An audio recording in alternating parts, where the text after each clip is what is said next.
Welcome, everyone. Thank you so much for joining us for CMD's Caregiver Mental Health Part 2. If you're with us last weekend, welcome back. We're glad to see you.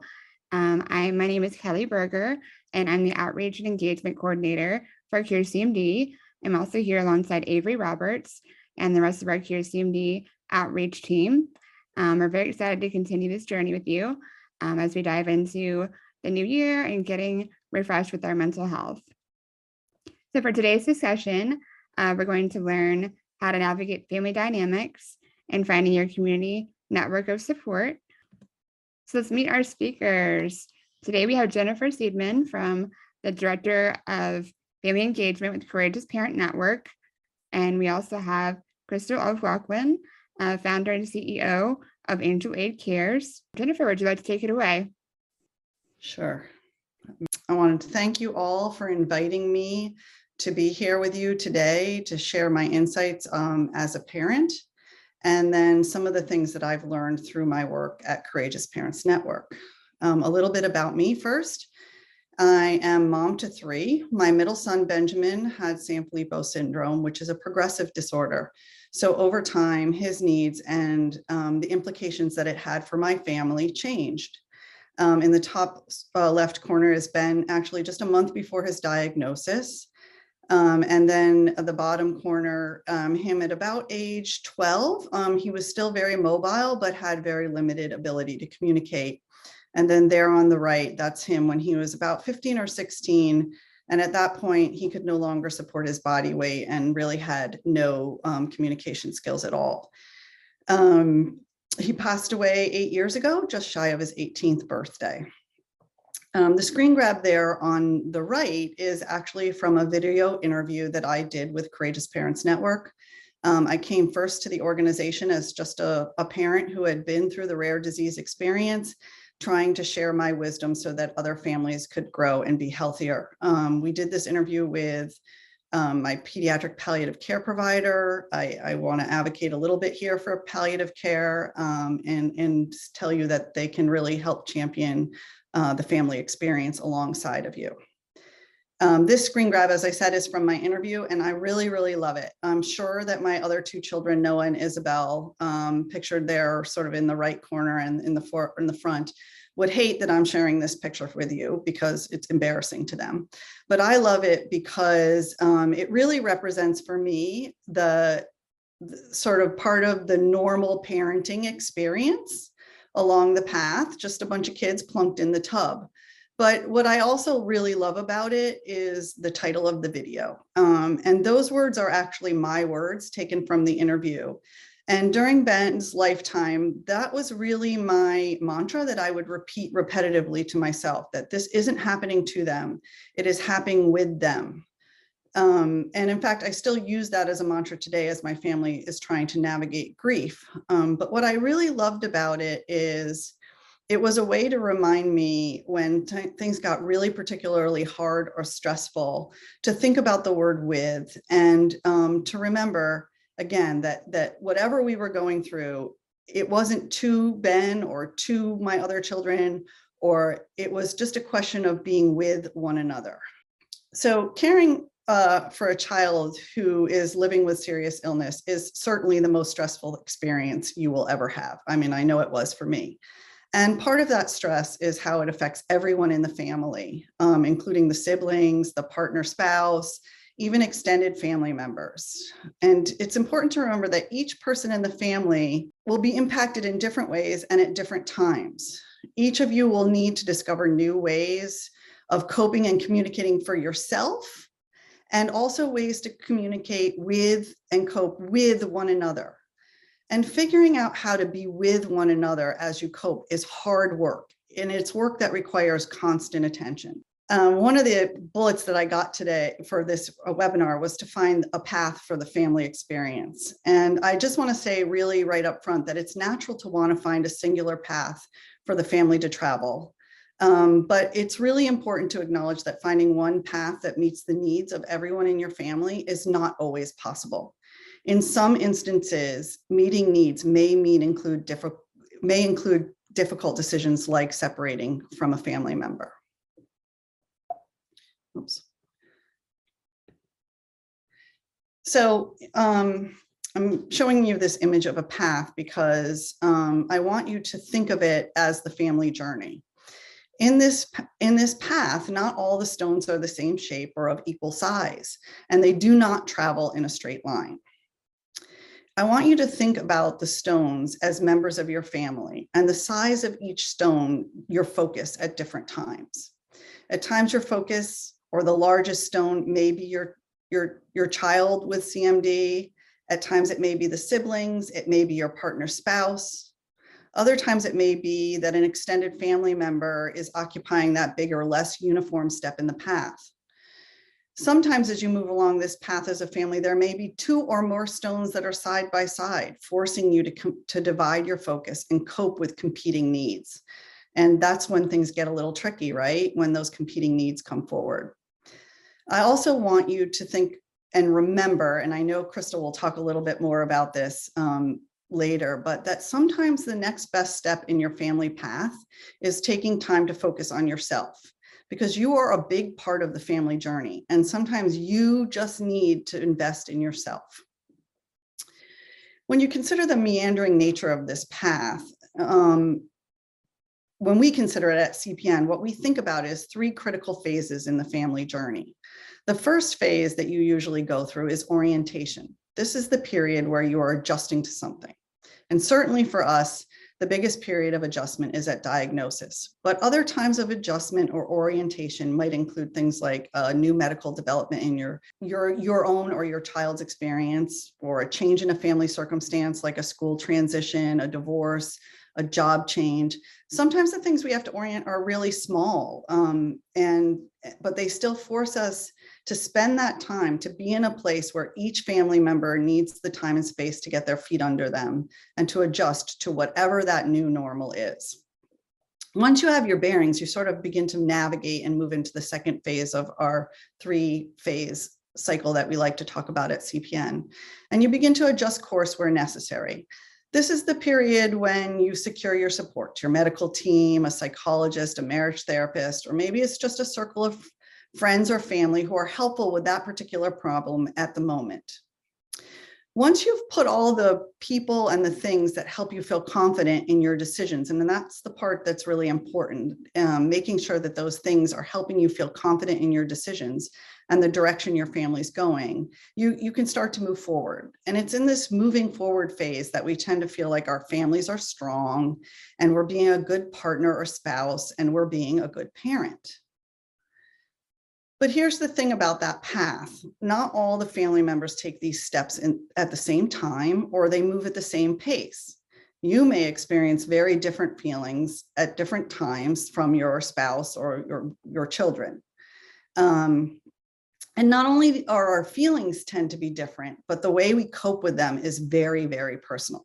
So in my own family, to understand my feelings and build confidence in the decisions I was making, I often needed to look at what was ahead on the path, even when that was a sad or scary moment, even when when I was trying to decide if my son needed a feeding tube, I needed to look at all of the future of that to make that decision. My husband handled things very different. He was the exact opposite than me. He lived in the moment, and he did not always want to look at my son's decline and figure out what the next step was. And most certainly, this caused stress in our marriage. And you can hear me talk about that stress, in fact, both of us, and learn about some of the strategies that we used in my family interview. Even my 2 well children cope and are still coping with their brother's illness differently. My oldest son really focused on advocating and fundraising and being very public about his family experience as a way to cope.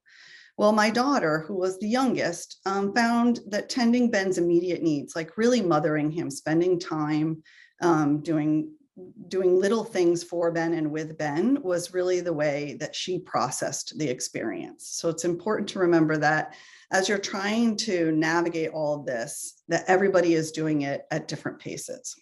So what do you do at those times when things are really, really out of balance, when you feel that stress, right? Those times when you're really saying to yourself, I can't do this anymore.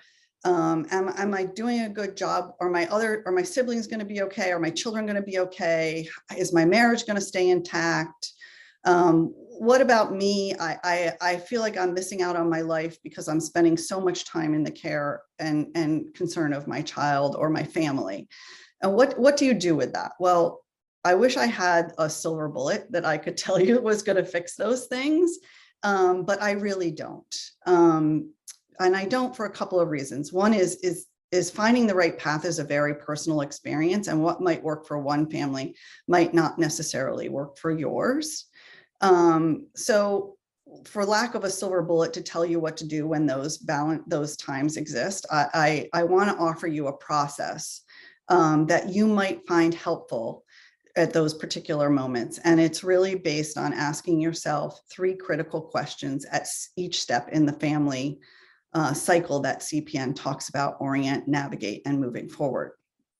And when I say to really ask yourself the questions, I mean to be really conscious about it and planful about it. Say the question out loud, talk about it out loud, make a list, write it down, but very consciously thinking about these questions whenever you feel stress in your family experience. And the first one is really important. It's just simple. What has changed that's making me feel unbalanced? Sometimes the answer to that question is really obvious, like it's a new job, or a sibling got a bad grade and there's some ramification, or there's been a change in the medical condition of your child or yourself. But now obvious doesn't mean easy. It doesn't mean that just because you can answer the question, finding the solution is easy.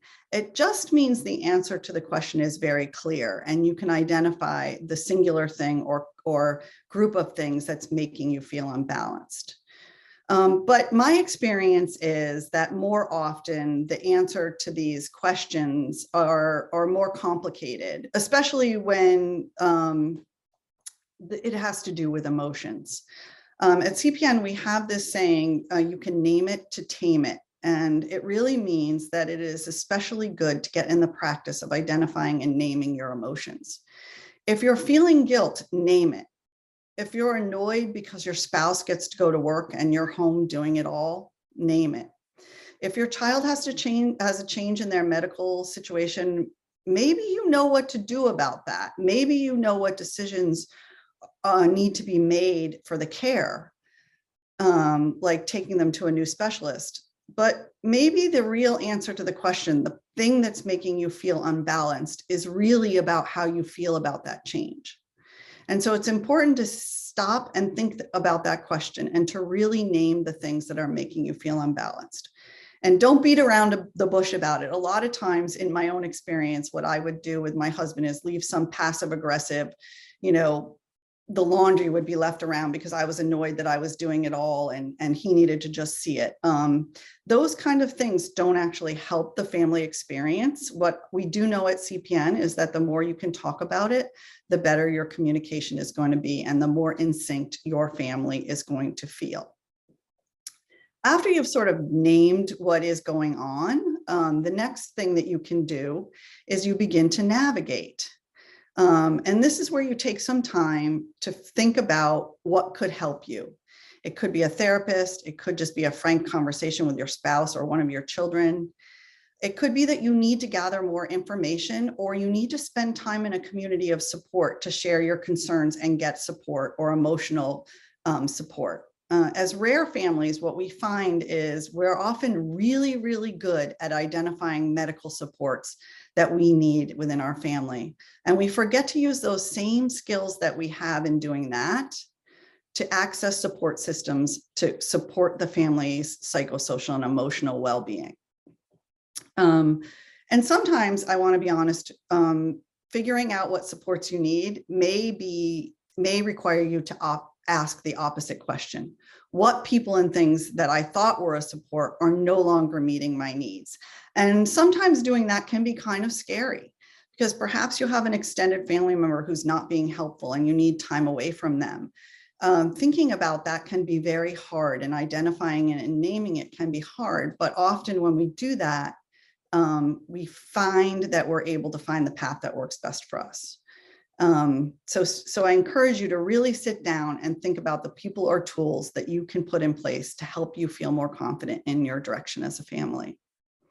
Finally, and this question is really, really important. I know that CRISTOL will reinforce this in her presentation, but asking yourself what is working and what you feel confident about as a family is really important to moving forward and to feeling like you're doing a good job. So I encourage you to really take a moment to say, I'm doing the best I can. My spouse or partner is doing the best they can. My kids seem to be mostly thriving. Name and celebrate these successes because we all feel better when we've been acknowledged. And acknowledging those things will help you when your path gets a little more meandering or bumpy as a family to stay sort of united in that effort. So I hope that you will find this process helpful. And now I just want to share with you a little bit about Courageous Parents Network, what it is and how you can use it to help you as you sort of talk your way through this path. And now my computer is being ornery. So Courageous Parents Network is an online resource for families caring for children with serious illness. And I think that distinction is kind of important because I know we all need to find our tribe and sometimes you just can't find it in your neighborhood. So what we hope to do at CPN is bring you a little bit of a tribe virtually that you can check out no matter where you are on your family path and no matter what time of day it is.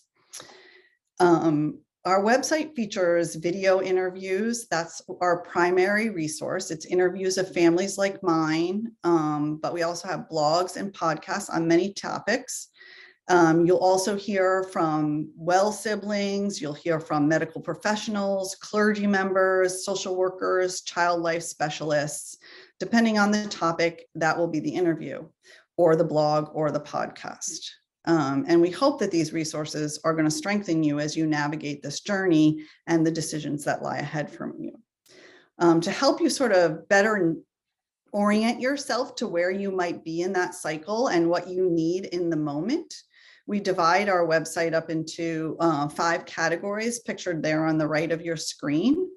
The beginning addresses issues like the period that you're most orienting after, which is the beginning and diagnosis. And then we have resources for as you advocate for your child in the medical community, as you advocate for them out in the school community, as you advocate even in your neighborhood, maybe with the children that are playing with your child.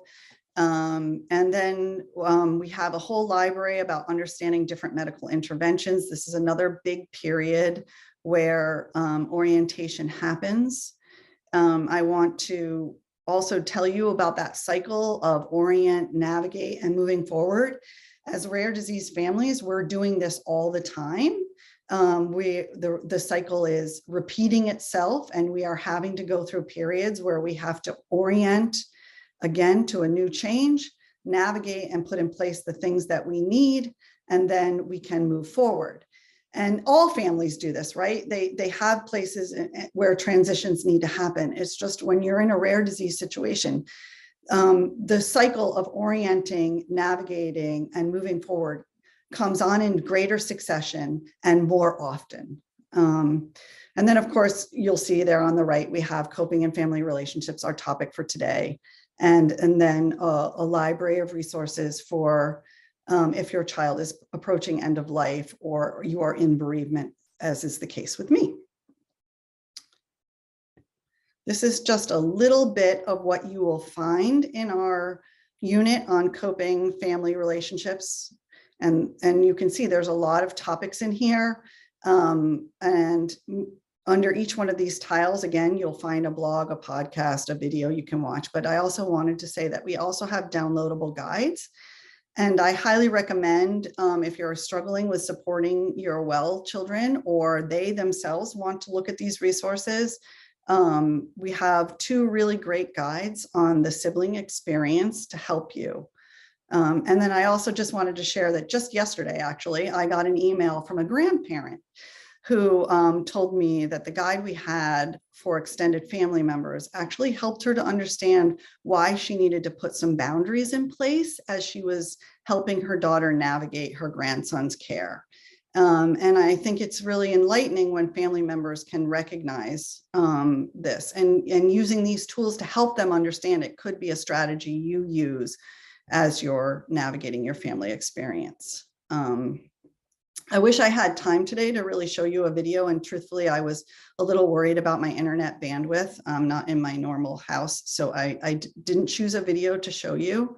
But one of the reasons why we invest so much in videos is because we really feel like finding community and the voices of others can help you find your voice and gain confidence in your decisions, and make it so that you feel a lot less alone. Okay. I don't know what's going on with my computer, but so I also wanted to tell you about 2 other resources that we have on CPN and that you might utilize as you're navigating the family experience. Late last year, we released an app. It features all of the same things that are on our website, but it has one unique feature on it that has been very effective for families so far, and they have been telling us how they've been using it. And it's a feature we call bundle and share, because that's exactly what it does. It allows you to curate CPN assets and share them by text message or email. In essence, it's a way to let CPN or the voices on CPN talk for you. We all know that sometimes it's really hard to tell a friend or a family member how we're feeling, or what the family experience that we're going through is really like. And this is an opportunity for you to collect up a little tiny library of, like, let's just say 3 things, and forward it by text message to somebody, and let them watch them and then engage in a conversation about them. So I used this, not the bundle and share feature, but prior to this, another video from CPN once, to talk to my husband a little bit. I was feeling a certain kind of anxiety, and I didn't know how to explain it to him. And there was part of me that didn't even want to risk explaining it to him at the moment. So what I did was I emailed him a video from Courageous Parents Network, and I said to him, could you watch this? And I want you to hear that I relate to the mom in this particular video, and that's what I'm feeling. And what this did was it opened up a safe space where he and I could talk about it. Because in some ways we could talk about that couple first and what they were going through, and then sort of apply it to ourselves and how we were feeling. And I know my other 2 children have also used videos to explain how they're feeling. One other place where you can use this that might actually help your family experience is to bundle and share resources to share with teachers, physicians that you might be seeing. Perhaps they're not really understanding what you're going through and how complicated your decision-making is and how much the family plays into those decisions. And so this can be an opportunity for you to create a little bundle and just quickly email it or text message. Text messaging is really great off to them. Another thing I wanted to do was invite you to our monthly Zoom webinars that we host. We host them as meetings. They're pretty informal. In fact, CRISTOL joined us for one on self-care. We call them In the Room, but these are monthly events on a really long range of topics. Everything from what does a good day look like for our children, to having a very medically complex home where you might have to have a lot of equipment. So it's a long range, but they're monthly, and I've passed along some information about the ones that we have upcoming. So I'm going to conclude now and let CRISTOL take it over, but I wanted to not only thank you for letting me present here at this conference. I wish we were doing it live. I really miss meeting and seeing and interacting with the families. And again, I know how important community support is. And I want to leave you today by telling you about a body of research that I hope will help you reframe when periods in your family are sort of stressful or not going well. The medical field has been studying something called the good parent beliefs concept for more than a decade. Researchers were curious to learn how parents of seriously ill children viewed themselves, and if that viewpoint was static or if it evolved over time, and if how a parent viewed themselves helped them as their child's condition worsened and in bereavement. And to find the answer to those questions, the researchers asked a very, very, very simple question. They simply asked, what do parents of seriously ill children want their child to know more than anything? And what this research revealed was that parents most want their children to know is that they are loved, and that parents want to feel that they have been a good parent in making care decisions that they feel reflect their child's best interest and demonstrate that they are loved. And just like love, parents' view of themselves evolves over time and with lots of good intent. So I wanted to leave you with this. When times are tough and the path is really hard and you don't know what to do with your family, I want you to just consider the question that the researchers posed, because I'm sure the answer you will come away with is that you are doing the best you can, the most you can, and to be sure that your child and your family is loved. And sometimes really that's the best we can do. So thanks again for letting me spend this little bit of time with all of you. And I also wanted to share my contact information. I know we're going to have a Q&A at the end, but I am always, always, always very responsive on email. So feel free to email with me with specific questions, or if you're looking for a resource on CPN about a specific topic and you can't find it, please, please, please reach out to me. Thanks so much, Jennifer. Wonderful to hear from you. Next, we will hear from CRISTOL on building your community support. So, all right, CRISTOL, will you take it away? Okay, wonderful. Thank you. Well, Jennifer, it's just it had me in a moment of just reflection and just beautiful thought about the future. And so, thank you so much for that presentation. So, I'm going to go ahead and talk about building community in the context of being a caregiver. And in doing that, we'll share a little bit about AngelAid and our purpose on the planet, which is very much aligned with you. I have to mention that in 2020, I was introduced to the Cure CMD community through two rare mama bears through the podcast. So I was just realizing that we had this connection point. So their podcast is on the Cure CMD website and under curecmd.org/podcast. And if you do a little scroll down through caring for the caregivers, you'll find that discussion as well. So I'm going to focus on building your community. And really in doing that, the community starts with you, right? It starts with this recognition of how important you are in the family, because our um, uh, sort of compulsion, our responsibility, our human nature is to care for others, right? So we give and we give and we give, but in the context of that, we're sort of losing track of where we are as human beings on this planet. And so, what I offer to you is that you are worthy of the same loving energy that you are sharing with others. And so, as an example of that, I'd love to just take a moment and take 3 deep breaths. Right? This is a gift of self love, and you can do breath work anywhere at any time, at home, in a hospital walkway, in your car before you come in, before starting your family life during a transition. So you are worthy of the same love, and breath work is a step towards that. So I'd ask that you take everything out of your hands and put your feet flat on the floor. And if you'd like, you can close your eyes. And we're just going to take 3 deep breaths together. And take a deep breath in and a deep breath out.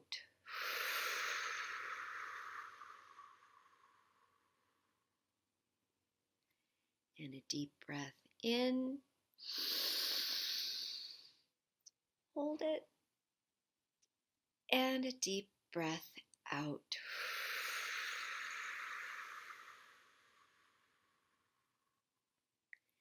And a deep breath in all the way to your belly.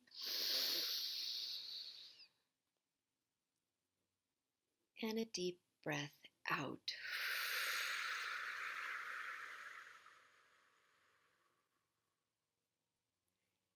You can gently open your eyes.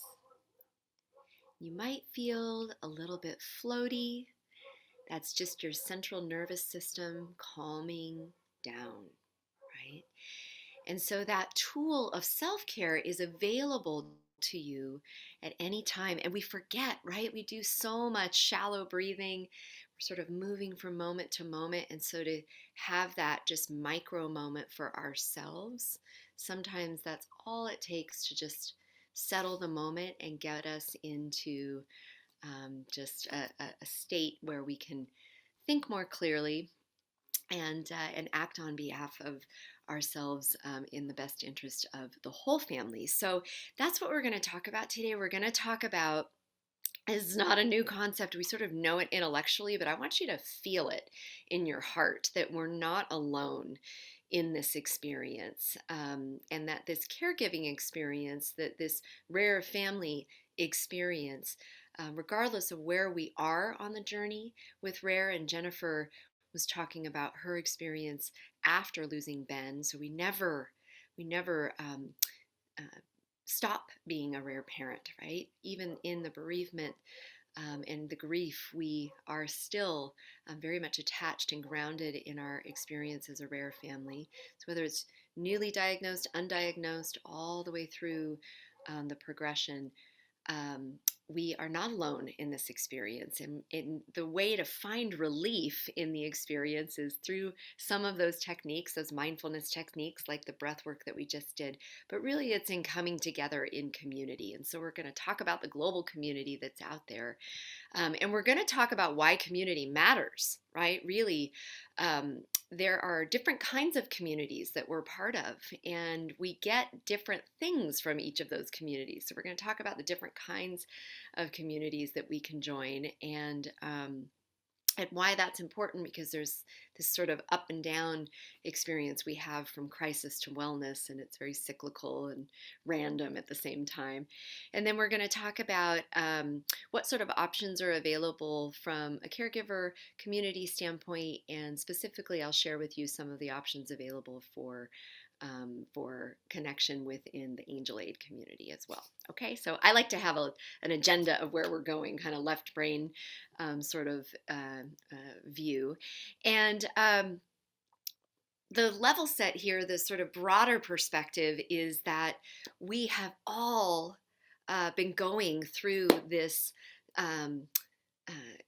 global traumatic experience called the pandemic, right? And so even in rare, there's an opportunity for us to extend beyond rare. The whole planet has been experiencing what we live every day, right? So I call it the trifecta: medical uncertainty, disruptions in home and work life, right? And a desire to connect, right? This inability to connect. Sometimes we're prohibited from it.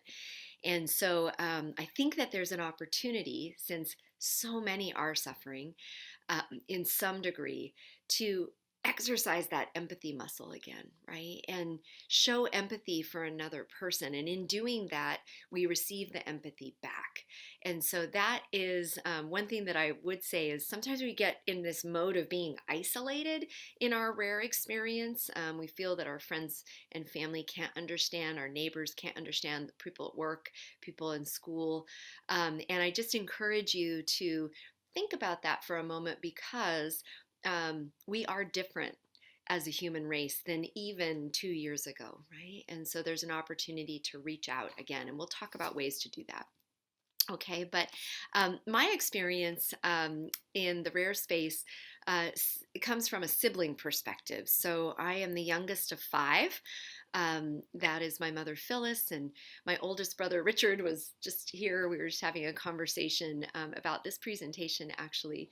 And three of my four older brothers, David, Jared, and Randy, were born with Hunter syndrome, or MPS type 2. And they did pass away in their teens. And I have had this amazing opportunity to raise funds. We started AngelAid in the year 2000 in honor of my brothers to raise funds to cure MPS disease. Now, we haven't done that yet. And as you know, there's 7,000 different kinds of rare disease that we're looking for a cure for, but we do have a treatment. One of our early AngelAid research grants from 2003 went on to become the standard of care for young men with Hunter syndrome today. So young men that would have passed away in their teens are now going off to college. And so I offer to you that every efforts that you make towards philanthropy, every efforts you make towards charitable giving or fundraising, or even just supporting each other, they can bring miracles onto the planet. And that was the miracle that we've witnessed in the Barrett family. But that wasn't enough. It never is enough, right? That we can still do more. And so what we did is we refocused the experience on the caregiver, because that was really what I saw about 5 years ago, is the gap, right, is in the mental health of the whole family. That as we go through these various stages of journeys, any rare disease has various stages of journey with rare disease, we have common experiences, right? And so what sort of relief can we bring through these common experiences? So this is why we're so aligned with Courageous Parents Networks, right? Because the videos that CPN gathers together, and then I love this bundle and share feature that you have, Jennifer. I had not seen that, so thank you for sharing that. And so in that collective experience of videos is the evidence, right, of our commonality, right? And in that common experience is community. And whether the journey is newly diagnosed, or like Caroline, whose daughter wasn't expected to live beyond 30 and is now turning 59. Caroline's turning 80. And she's looking at, okay, how am I going to support my daughter, potentially even my daughter outliving me, right? So these are this collective sort of perspective of experience that we have, and wrapped up in that experience is all the advocacy that we do around diagnosis and the advocacy work, and looking to see if there's research that we can be a part of, or clinical trials or treatments. And what we find is that mothers are guiding the family decision 82% of the time. Mothers are the primary caregiver. So our support services and our perspective is often in support of mothers, never in exclusion of fathers. It's just our belief that if we can bring these families together, if we can bring these women together specifically, although we are kicking off a men's group pretty soon here, but if we can bring this common experience together, we can find relief. We can provide relief to each other just through the simple act of connecting with each other. Oh gosh, I hit the button a little too hard. Sorry about that. So our goal at AngelAid is to emotionally support, personally connect 3.5 million rare mothers, rare families by 2025. Seems like a huge number, right? But really what we're talking about is 1% of the global rare disease population. And so it's totally achievable. And how do we do that? We do that through mobile devices, right? We do that through these connective experiences. And the reason why it matters that we connect is because our experience in rare is not a PTSD experience, not a post-traumatic stress experience. It's a chronic traumatic stress experience. And really think about that, right? It's an again and again and again triggering experience. And so how do you find relief when you know that it's going to be in a chronic nature, right? And we've seen a lot of research around this. One of our practitioners, Dr. Alyssa Eppel from UCSF, actually authored a book called The Telomere Effect. It's the effect of caregiving stress on our body, okay? And we know that the effect of caregiving can actually affect us so be such an adverse effect that it lowers our lifespan, right? And so once you become a caregiver and you go into this caregiving, now you're sort of elevated stress and you're forever buzzing at that level. And so your response to find relief in that needs to be daily, needs to be these kind of micro moments a day of mindfulness and wellness, and through connection. There's great relief in community in going through this caregiving experience, right? And the reason these different kinds of communities are so important is because we get different things from different communities, okay? And so I encourage you to really kind of think about this, right?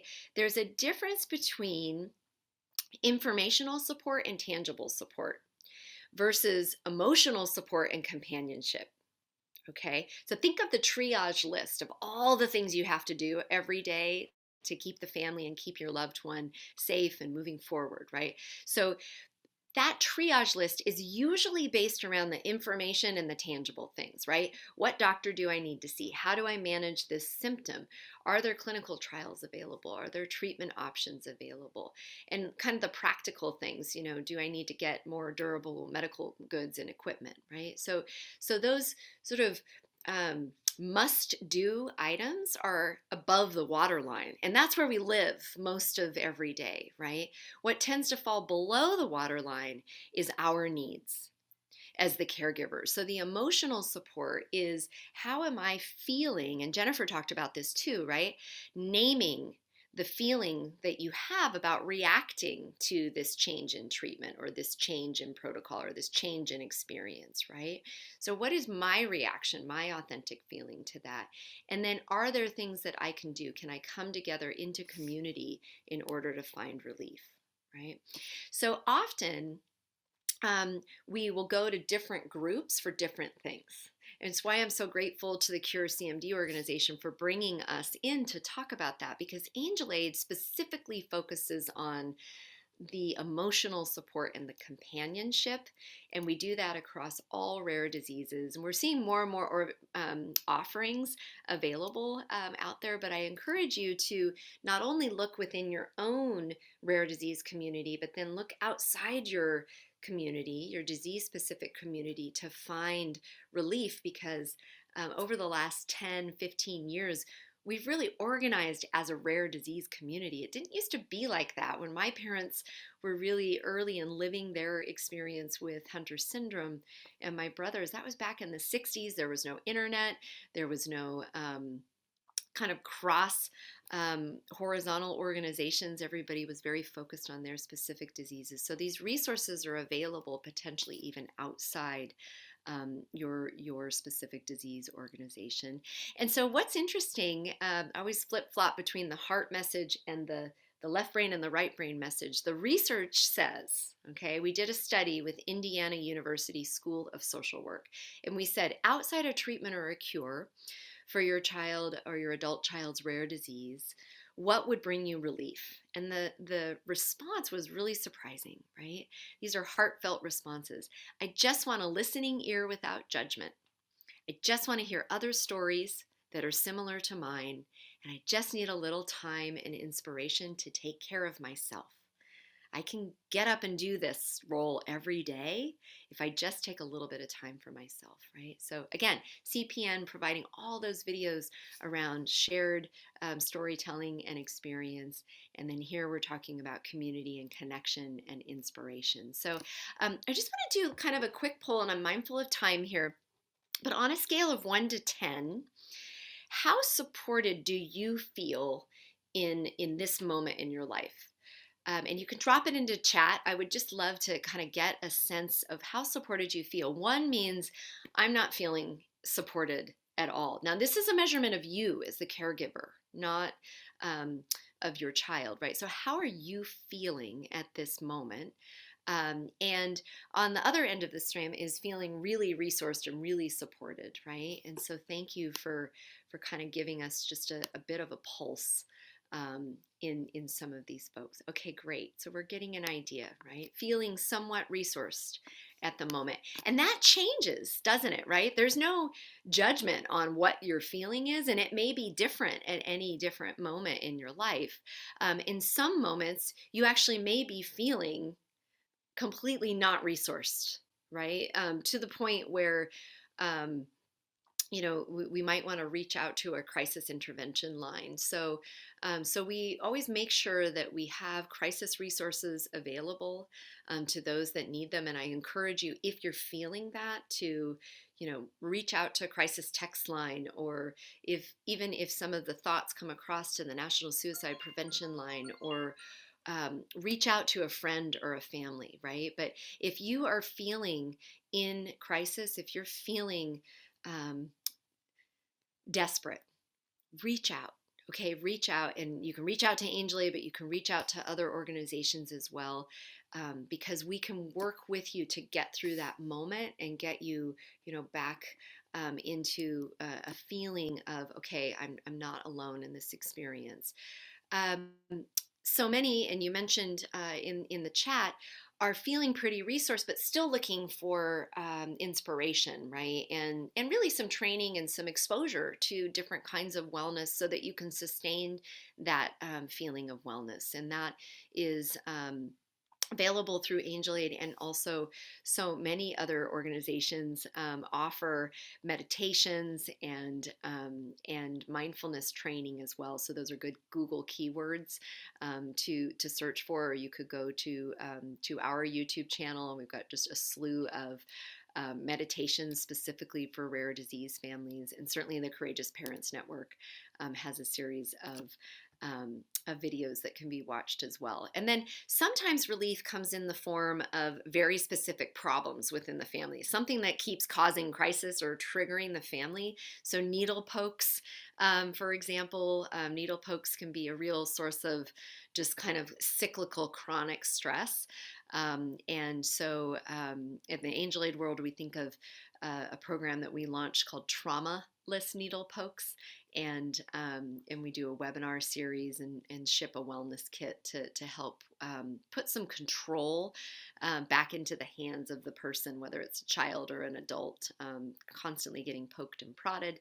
And then we know that rare young adults, right? We've got this whole generation now of young adults in the rare disease space that are growing up in this reality of survivorship, and that brings with it some awareness of mortality, awareness of abilities. And so using art therapy and graphic novels is one approach. The Every Life Foundation also has the YAR, the Young Adult group within Every Life Foundation. But really, having weekly, monthly, quarterly support groups, they exist. We have support groups for caregivers within AngelAid, but the opportunity to share, right? Just talk and share is where we tend to find relief, whether that be on a weekly basis or in like a retreat experience where you step away and actually invest in your own needs. These are just a few moments of relief throughout the week that I want to make sure that you're aware of. Okay, and so we do have these offerings, but more broadly is mental health literacy. And what is amazing about the last year and a half is in pop culture, in the pandemic experience, in just life in general, we're learning to talk about our feelings, and using the right words and recognizing the signs of suffering in our experience is so important. So know the 5 signs of emotional suffering. Has your personality changed drastically? Are you feeling agitated? Are you feeling withdrawn? Not accepting invitations to get together with friends? Have you, it's one thing to be in jammies for a day. It's another thing to be in jammies for a week, right? Or to feel hopeless. And so those are the 5 signs of emotional suffering, and finding healthy habits in order to establish kind of that baseline of emotional well-being, taking care of yourself.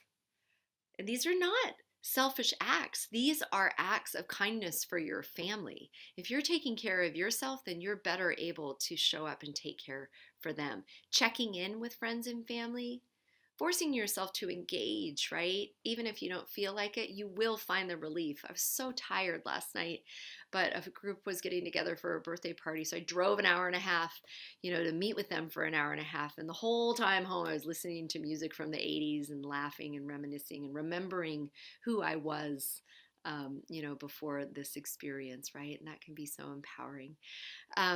Finding time to relax, and then again, having that mental health literacy, knowing the 5 signs can all be really powerful tools. So it's not unworthy. It is uncomfortable sometimes to ask for help. So we encourage you to do that. And we encourage you to reach out. If you'd like to reach out to the AngelAid community, here's how you can do that. You're always welcome. I'm so grateful for this opportunity to speak with you today. Thanks everyone for joining us, and a big thank you to our speakers. We're so thankful to have you guys. We hope you found value in all these new mental health practices that we've learned in this series. CMD is a great resource to connect with others in the same position as you. You can find links and visit our website at carecmd.org. There, if you go under the community tab, you'll find support groups, and we have subtype specific groups that you can join and connect there. So we want to save the date for our next webinars. We're doing another mini series this time for the affected individuals, and that's February 5th and February 12th. So we're super excited about that. It'll be fun and informative, and we get to learn from experts and community members and learn activities and hobbies that affected individuals can do to maintain a healthy and fulfilling lifestyle. And of course, as always, if you have any questions, feel free to reach out to CMD at outreach@carecmd.org. I'm more than happy to answer those. And don't forget to save the date for Scifam this year. We're very excited to be back in person this summer, and we look forward to headed to Nashville June 30th through July 3rd. For more information, you can always visit scifam.info. And we want to keep the conversation going. Share with us today what you learned by tagging us at CureCMD on socials. And you can use the hashtag CMD Mental Health. And so thanks everyone again for joining us. We hope to see you at our next webinars, and have a great rest of your weekend.